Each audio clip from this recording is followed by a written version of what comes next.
As mentioned, my name is Fabian, and I am a magician. Thank you for the excitement, it's all right.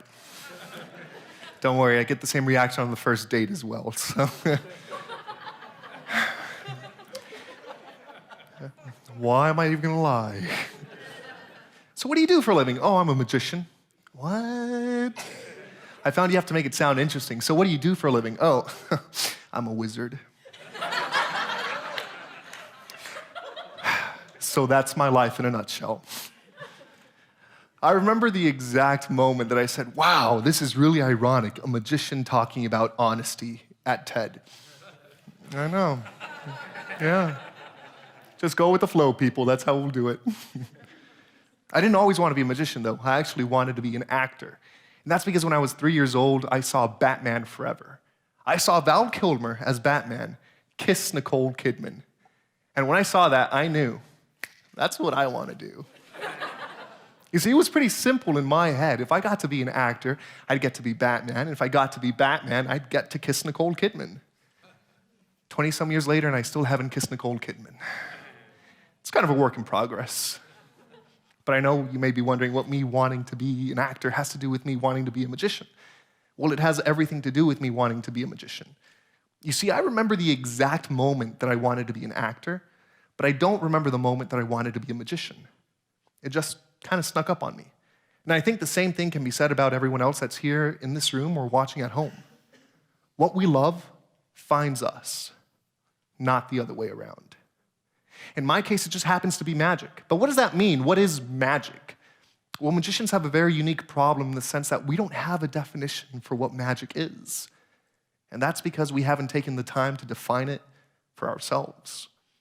It's not something that we like to openly discuss or even admit. I mean, why would we? But that's why I appreciate individuals who do take the time and thought and effort to define what it is that they love. Because more often than not, it leads us to things like this. Dance, slide one, whoa. Dance is the hidden language of the body and soul, Martha Graham. Art is a lie that makes us realize the truth, Pablo Picasso. Electricity is really just organized lightning, George Carlin.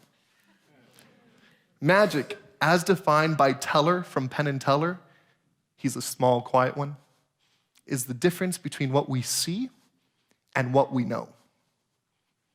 Now, after hearing these definitions, it makes you think. All of these definitions are so simple yet so powerfully concise because of the fact that they've been defined by an individual. These may not be the definitions that you'd find in a textbook or in a dictionary, but I believe these are the ones that count because they are unique. Now, after having said that, it's kind of with a heavy heart that I share this next quote by magic historian Jim Steinmeier. Steinmeier said that magicians guard an empty safe. There are a few secrets that we possess which are beyond a grade school science class, little technology more complex than a rubber band, a square of black fabric, or a length of thread. Just let that settle in for a moment. That's pretty harsh. Now, when something like that is said about anything, I believe a good hard look is warranted. What are we guarding? I mean, they certainly aren't our secrets. They can't be worth that much. There has to be something more. The truth of the matter is, magicians don't know what they're guarding half of the time. For me, it's about moments. It's about being able to protect the ability to create and partake in human experiences. Because let's face it, at the end of the day, I can show you the best piece of magic that I know, but if there's no human connection, then it's just a trick. And nobody likes to be tricked. That doesn't make me a magician. That makes me an asshole. Why lie? I grew up loving movies and reading great books. I remember the moment I jumped out of my chair when I saw the great white shark in Jaws for the first time, or the heartbreak when Michael grabbed Fredo, kissed him on the lips, and said, "I know it was you, Fredo. You broke my heart." Those moments made me feel something, and magic should make you feel. But how do we go about doing that? How do we tap into emotions in anything that we do? It's pretty difficult. We all have a different way of doing it, and that's by using what it is that we love, whether it be magic, music, poetry. All of these things are tools that you have at your disposal. But I believe that the most invaluable tool is the ability to communicate. Because that way we can communicate something original in an honest way. And that is worth its weight in gold. My friend, magician, filmmaker,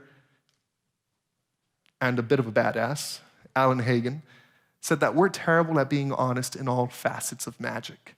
But honesty is a discipline, just like anything else. Now that ties in directly with this quote. In A Farewell to The Sun Also Rises, Ernest Hemingway depicts the scene in which his protagonist, Jake Barnes, is watching a matador work a bull. And he said he worked accordingly. It was not brilliant bullfighting. It was only perfect bullfighting. This struck a chord in me because it was applicable to what I know. And I'm sure the same thing can be said about every single one of you here. We've all seen things that we would consider perfection or brilliance. But there are two things to be said about that. Don't get caught up in the brilliance. And don't let the fear of perfection dissuade you from where you want to be. But it's hard work. It's hard to define what it is that we love, and it's hard to find an original point of view, and it's hard to be honest about it. But that's why we practice it. So here's a little bit of honesty for you. I've had the opportunity to perform all over the country. I've worked for the finest physicians and attorneys and political figures and world CEOs and celebrities. But this is something that took place here in Texas. I got a call to perform at one of the most prestigious universities in Texas, which I'm not allowed to say. Aggies, thanks and gig 'em. Oh, thank you. I love this room already. This is great. So I walk on stage, my friends are in the audience, whole student body, and I bomb. For 25 minutes, I'm on stage sweating bullets, and I don't know what's happening. I don't know, oh my God, this is it. I'm going to die. But something happened. Halfway through the show, I realized, this is fine. I'm going to go to bed tonight, and the world isn't going to end. I'm not going to die. I'm going to live. And at that moment, everything switched. I brought the show back, and we finished on a high note. That story for me right now is so difficult to share, but it's the honesty behind it that I believe that matters. And here's the last bit of honesty for you. This talk wasn't about magic. Sure, I'm a magician, but I'm just a messenger. This is a call to arms to each and every single one of you sitting here. As long as we're sitting and not busy working, trying to define what it is that we love and finding an original point of view in that and being honest about it, we are nothing more than great pretenders. And I am not a great pretender. I am a magician. What are you? Thank you.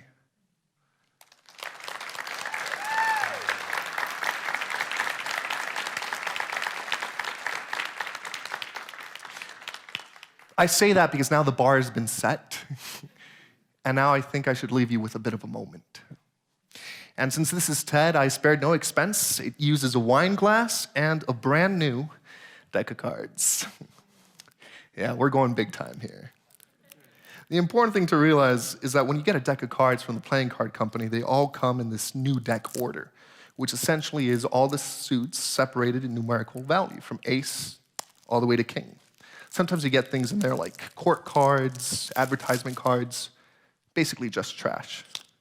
And we won't be using that. However, we will be using someone from the audience. Here, in the cardigan, what's your name, ma'am? Yes, right here, ma'am. Shira? Beautiful name, Shira. Can you give her a big round of applause as she stands right there? Shira, just stand right there. That's absolutely fine. Shira, you don't have to come up on stage just yet. You just have to stand there and look good. It's going great. So as I said, in order from ace, 2 to 3, all the way through the suits, through your clubs, your diamonds, and your spades. Shira, this is an order that we're not going to have much use for anymore because we are going to mess it up big time. And that's just to prove one thing. Everything that you see here is exactly what you get. This is a standard American riffle shuffle. As you can see, cards are going back and forth, face to face, one big mess of cards. Thank you, sir. Shira, in a second, was it Shira or Sheila? Shira, okay, I just want to make sure, because this is going to be all over the world, and I don't want to be that guy. Thank you, ma'am, thank you. Shira, I want to be dropping cards like this, and whenever you like, all you're going to have to do is say stop. At that point, that will be the card we use. Is that all right? Okay, Shira, whenever you like. Stop. There. The Two of Hearts. Oh, the Two of Hearts. All right, Shira, could you make your way to the edge of the stage right here for me, please? Shira, I'm going to ask you to take this Two of Hearts, and I want you to go ahead and take this pen and place your signature right across the face of the Two of Hearts. Thank you. Make it nice and big so it can look really, no, on the face, right here, ma'am. Yeah, on the white. That way you can see it all over the world in your homes. Oh, that was fast. All right, Shira, I'll take the pen.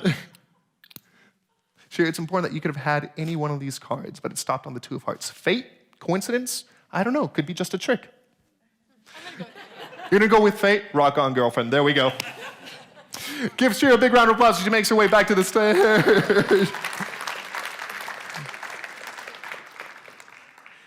Shira's very own Two of Hearts.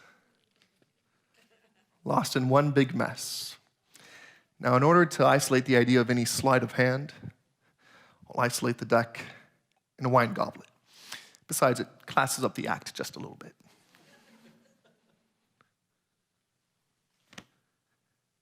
It's not about pretending. It's about knowing. And it's about moments. This is ours. Watch closely.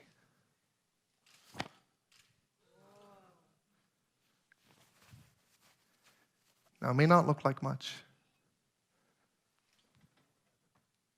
but if you know what you're working towards, it makes everything much easier. If you pay close attention, you'll notice that each and every single one of these cards is now facing the exact same way, except for one. Every single card, it's a red one, it has a name on it. It's Shira's card.